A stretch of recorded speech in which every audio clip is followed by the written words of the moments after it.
اگر اس پر غور کیا جائے تو پھر خود بخود یہ بات سمجھ میں آئے گی کہ ویسے تو اللہ تبارک و تعالی نے اس رمضان کے اندر بنیادی طور پر 2 عبادتیں ہیں ایسی جو اور دنوں میں فرض نہیں تھیں یا سنت نہیں تھی، اس زمانے میں ہے. ایک روزہ عام دنوں میں فرض نہیں تھا، مہینے کے اندر فرض کر دیا. اسی طرح تراویح عام دنوں میں نہیں تھی، اس میں پڑھنا سنت مؤکدہ قرار دے دیا گیا کہ سنت مؤکدہ ہے کہ تراویح پڑھو. بظاہر تو یہ 2 چیزیں ہیں، لیکن اصل مقصود یہ ہے کہ اس مہینے کے اندر ان 2 کاموں کے علاوہ آدمی جتنا ہو سکے اپنے آپ کو دوسرے مشاغل سے فارغ کر کے اللہ تبارک و تعالیٰ کی عبادت کی طرف متوجہ ہو. اور دنوں کے اندر صبح سے شام تک ہم مختلف مشاغل میں مبتلا رہتے ہیں. یہ 1 مہینہ اللہ کے لیے اپنے آپ کو فارغ کرنے کی کوشش کرو کہ اپنی مصروفیات، دوسری مصروفیات کم کرو، اور جو حقیقی عبادت کے کام ہے جس کے لیے تم دنیا میں بھیجے گئے تھے، جو تمہاری پیدائش کا مقصد تھا، اس کی طرف اپنی توجہ زیادہ بڑھاؤ. لہذا اس میں روزے اور تراویح کے علاوہ آدمی اس بات کا اہتمام کرے کہ تلاوت قرآن کریم کی تلاوت عام دنوں کے اندر اتنے کرنے کا موقع نہیں ملتا. جتنا ہو سکے قرآن کریم کی تلاوت زیادہ سے زیادہ کی جائے. یہ نبی کریم صلی اللہ علیہ وسلم کی سنت بھی ہے. اور جب رمضان کا مہینہ آتا تھا تو حضرت جبریل امین علیہ السلام نبی کریم صلی اللہ علیہ وسلم کے ساتھ قرآن کریم کا دور کیا کرتے کہ ہر رمضان کے مہینے میں کہ جتنا قرآن ایک مرتبہ حضور اقدس صلی اللہ علیہ وسلم پڑھتے، ایک مرتبہ جبریل امین پڑھتے. کیا منظر ہوگا، وہ کیا عالم ہوگا کہ دور کرنے والے حضرت جبریل علیہ السلام اور دور کرنے والے حضور نبی کریم صلی اللہ علیہ وسلم، کیا تلاوت ہوتی ہوگی، کیا اس کا منظر ہوگا اور کیا اس کی روحانیت ہوگی. ہر سال یہ ہوتا. اور آخری سال جو آپ کی دنیا میں تشریف رکھنے کا آخری سال تھا، اس میں 2 مرتبہ یہ دور کیا گیا سرکار دو عالم صلی اللہ علیہ وسلم اور جبریل امین کے درمیان. تو اس لیے قرآن کریم کی کو خاص نسبت ہے رمضان سے. تو اس میں رمضان کے اندر پہلے سے طے رکھیں کہ بھئی تلاوت قرآن کی مقدار عام دنوں سے زیادہ اس میں بڑھائیں گے.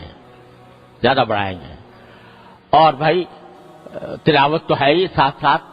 اگر اس کے بھی اہتمام کیا جائے کچھ وقت نکال کر، اگر پہلے کبھی موقع نہیں ملا ہے تو قرآن کریم کا ترجمہ، اس کی تفسیر کسی مستند تفسیر کے ذریعے کی مدد سے اس کو پڑھنے کا بھی اہتمام کیا جائے. تو تلاوت، پھر چلتے پھرتے ذکر، اور بعض وہ عبادتیں، نفلی عبادتیں جو عام دنوں میں ادا کرنے کی توفیق نہیں ہوتی، رمضان کے اندر اس کا اہتمام کر لیا جائے. مثلا آخر شب میں تہجد پڑھنے کا عام دنوں میں اگر موقع نہیں ملتا، یہ توفیق نہیں ہوتی، تو سحری کے لیے تو انسان اٹھتا ہی ہے، اس سے کچھ پہلے اٹھ جائے اور کچھ رکعتیں تہجد کی پڑھ لے، 8 رکعتیں، 6 پڑھ لے، 8 پڑھ لے. اچھا ہے کہ 8 پڑھ لے. عام دنوں کے اندر تراویح کے بعد، مغرب کی نماز کے بعد 6 رکعتیں مسنون ہیں، یعنی نفلی بات نہیں عام دنوں میں موقع ملتا، اب پڑھ لے. اشراق کے بعد جو رکعتیں، 2 رکعتیں یا 4 رکعتیں، یہ عام دنوں میں موقع نہیں ملتا، اس میں پڑھ لے. اور چلتے پھرتے ذکر،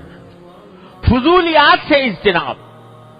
فضول کام سے، فضول محفلیں جمی ہوئی ہیں، باتیں ہو رہی ہیں، گپ شپ ہو رہی ہے، اس سے اپنے آپ کو بچائیں اور زیادہ سے زیادہ وقت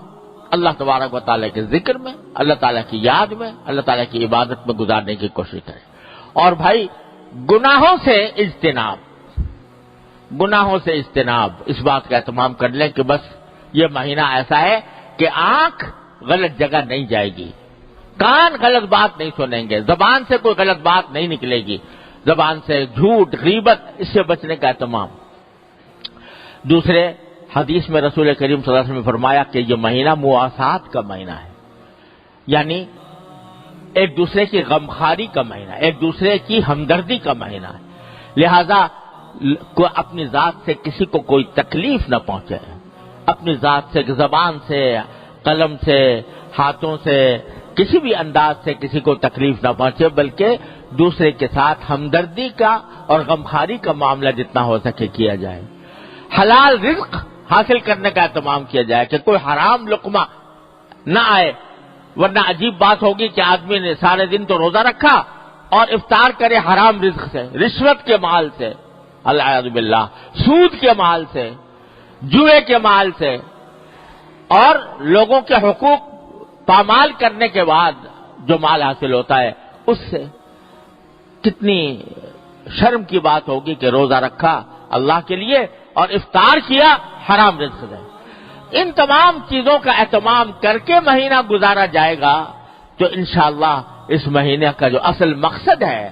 کہ انسان کی روح کو تقویت ملے وہ انشاءاللہ حاصل ہوگا۔ اور اس کے بارے میں رسول کریم صلی اللہ علیہ وسلم سے ایک حدیث بھی مروی ہے کہ آپ نے فرمایا کہ من سلم لہ رمضان سلمت لہ السنہ،